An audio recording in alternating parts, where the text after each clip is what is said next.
Ey hayotning guli bo'lgan ayol, shuni bilginki, sog'lom bo'lish va uzun umr ko'rishning 10 xil siri.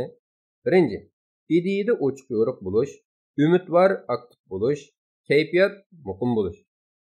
Ikkinchi, turmushda tartib bo'lish.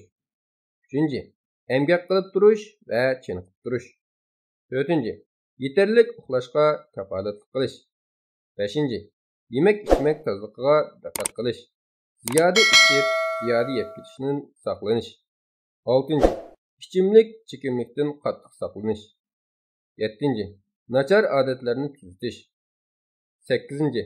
Ushshoq kasalga sal qaramaslik. 9. Muhit tozligiga diqqat qilish. 10. Emgak muhofazatiga diqqat qilish.